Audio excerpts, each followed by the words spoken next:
ruqyah itu kemarin adalah mantra atau bacaan.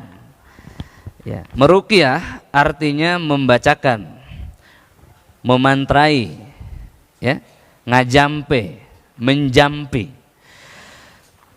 Kalau ruqyah mandiri, menjampi diri sendiri. Kalau ruqyah itu sudah kata kerja, ya, meruqyah. Begitu hamba Allah yang muliakan, itu dari kata ruqa. Ruqa itu adalah jampi. Ya. Nah, hamba-hamba Allah yang muliakan, apa saja yang harus dilakukan sebelum seseorang meruqyah? Pertama, seseorang itu beragama Islam. Tidak bisa orang kafir meruqyah orang Islam meskipun dia hafal Quran. Ada enggak orang kafir hafal Quran? Banyak. Di Cianjur itu ada tanah Bapak sekalian 3.000 hektar. Di situ adalah pondok penghafal Al-Quran yang semuanya non muslim. Guru-gurunya gajinya 20 juta per bulan. Dan alumninya tiap tahun dikirim ke Madinah untuk ambil sanad. Dan setengah dari mereka masuk Islam, setengah jadi misionaris. Nah, orang-orang ini tidak bisa meruqyah orang Islam meskipun dia hafal Quran, karena mereka menghafal. Begitu ya hamba Allah yang muliakan. Baik, yang kedua hamba Allah, orang Islam ini harus yakin bahwa dengan Al-Quran itu orang akan sembuh dengan izin Allah. Jadi bukan orang Islam yang ragu-ragu gitu, ya. Baik hamba Allah yang muliakan. Kemudian dengan dua modal itu dia sudah bisa melangkah. Selanjutnya dia punya hafalan.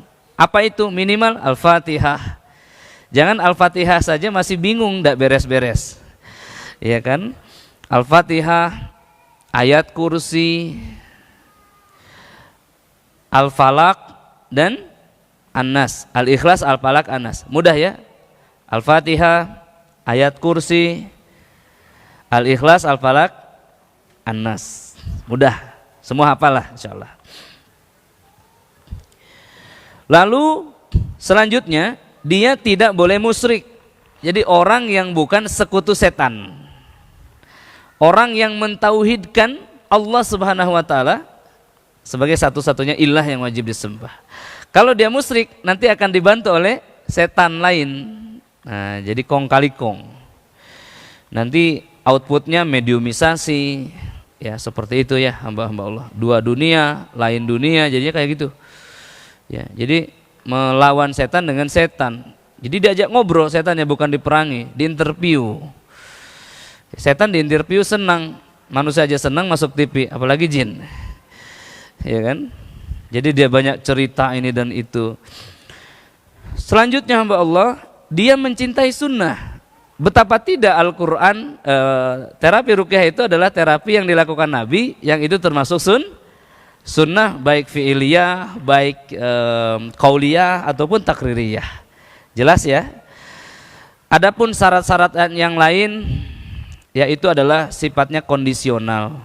Misalkan dia dalam keadaan berwudu, ya ini tujuannya adalah untuk memperkuat status keimanannya dan mengambil perlindungan dari Allah Subhanahu wa taala. Kemudian poin lain penting juga, wanita tidak boleh meruqyah laki-laki yang bukan muhrimnya, mahramnya.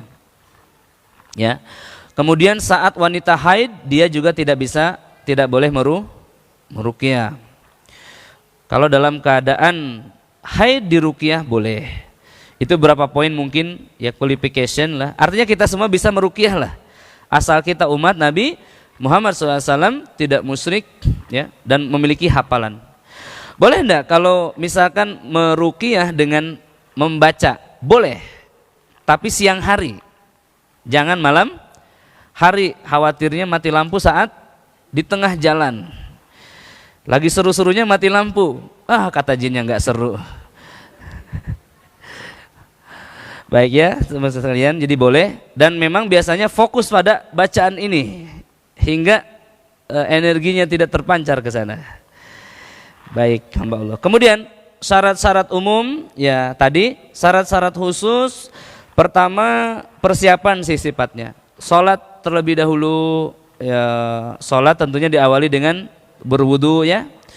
Kemudian disarankan berta'awudz atau memohon perlindungan. Kemudian berikutnya membaca Al-Falaq dan An-Nas ya sebagai perlindungan juga, diusapkan seluruh tubuh, dan membaca bismillah ketika berangkat menuju tempat orang yang kita ruqyah. Bismillahi tawakkaltu 'alallah la haula wala quwwata illa billah. Begitu hamba Allah. Kemudian selanjutnya persiapan tempat untuk kita ruqyah. Ya. Pertama, bersih, sejuk, tenang, tidak berbau tajam ya. Tidak bising tentunya, tidak ada simbol-simbol kemusyrikan, tidak simbol-simbol agama lain ya, dan kemudian membacakan ayat kursi sebagai proteksi dan membaca Al-Falaq An-Nas pasiennya. Baik, selanjutnya persiapan bagi pasien apa saja? Ya, pasien mengutarakan kepada peruqyah dengan jujur tentang sakitnya. Ya, banyak praktek ruqyah tidak berhasil karena diagnosanya belum final. Jadi saya barusan ngobrol dengan panitia di bawah ya. Hamba-hamba Allah yang muliakan. Jadi ada seorang wanita, dia mengalami kanker rahim dan juga sekaligus ya kanker usus. Jadi sakit di bagian perutnya yang luar biasa. Tubuhnya sudah kurus. Dan beliau ikut umroh bersama saya. Ini sepertinya 2 umroh sebelumnya deh. Ya. Baru saja melihat menara Madinah, beliau sudah bereaksi perutnya. Jadi sangat kuat sekali. Maka kemudian setiap kali diruqyah di Madinah, hamba Allah, dia senantiasa kesakitan sehingga saya pun bingung ini. Kasihan. Ya, jadi Pak, kalau diruqyah di Bandung dan di Madinah itu beda. Di tanah haram Madinah, amal-amal soleh dilipat gandakan menjadi 1000 kali. Jadi kalau dibacain ayat kursi 1 kali seperti 1000 kali di sana. Kata Nabi SAW, ya, salat di masjidku ini lebih afdol daripada 1000 kali salat di masjid lain kecuali Masjidil Haram, 100 kali daripada masjid ini. Artinya kalau diruqyah di Masjidil Haram, di tanah haram Makkah, dibacakan 1 putaran surah Al-Baqarah seperti dibacakan 100.000 surah Al-Baqarah. Dahsyat ya, luar biasa hamba Allah. Begitu. Maka ibu ini Pak, 4 hari di Madinah, 4 hari di Makkah belum mendapat kesembuhan. Catatan, beliau sudah 7 kali diruqyah di rumah rehab di Indonesia dan sudah ikut terapi intensif 7 hari. Jadi sudah maksimum. Maka setelah itu saya mulai diagnosa secara mendalam. Apa pekerjaan suami? Maka beliau mengatakan, suami saya ekspor kelapa ke India. Kelapa, makanan, berhubungan dengan perut. Pekerjaan berhubungan dengan perut Pak, dengan lambung. Lalu saya bertanya, untuk apa kelapa itu di India? Dia bilang, itu untuk salah satu syarat untuk ibadah orang India, bukan orang Islam ya. Kemudian saya berkata, apakah ibu tahu saat ekspor kelapa ini di sana akan digunakan untuk menyembah Tuhan selain Allah? Dia bilang tahu karena saya yang memilihkan jenis kelapa tertentu. Bapak sekalian ya, sampai di sini, maka saya langsung sampaikan, ibu stop ekspor kelapa itu atau jangan makan dari hasil bisnis itu, makan dari bisnis yang lain. Ini saran ini saya sampaikan sama kepada semua orang yang terjerat riba dan belum bisa lepas. Untuk makan jangan dari situ. Gimana caranya Ustadz? Saya nggak tahu, ibu yang tahu. Dia bilang, Ustadz, hasil ekspor ini saya belikan rumah 2 lantai di Taman Galaksi Bekasi dan saya mewakafkan kepada Ustadz. Wah, saya bilang bagus kalau begitu. Diwakafkan kepada Tahfidz Rehabati tadi ya, Ustadz Mahili, salah satu pimpinannya.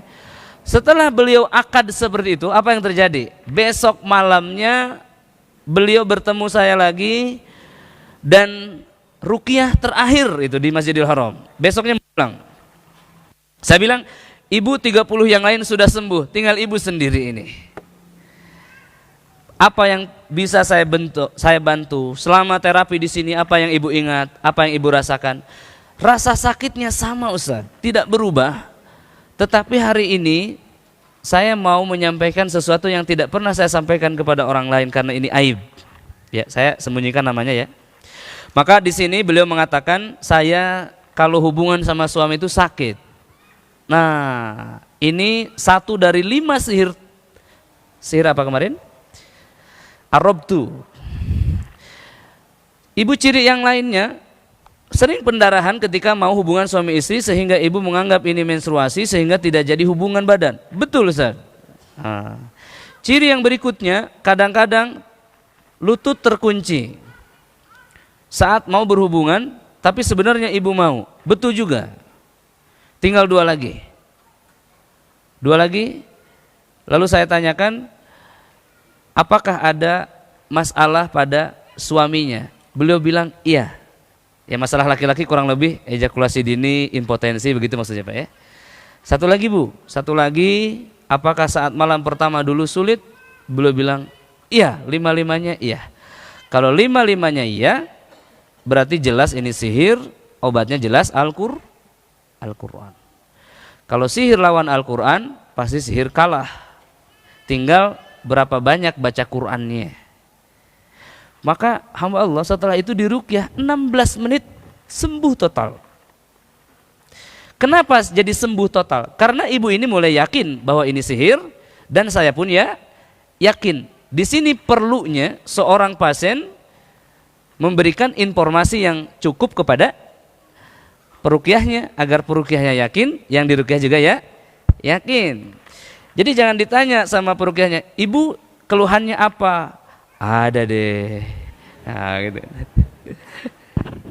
Ibu please dong jangan begitu. Apa dong keluhannya? Ada Ustaz, tapi ini aib. Ya.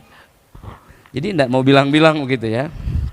Dan bagi Anda peruqyah, pasien tidak akan memberikan informasi yang akurat, apalagi terkait urusan rumah tangga, urusan dapur ya, kecuali pasien Anda sudah percaya kepada Anda.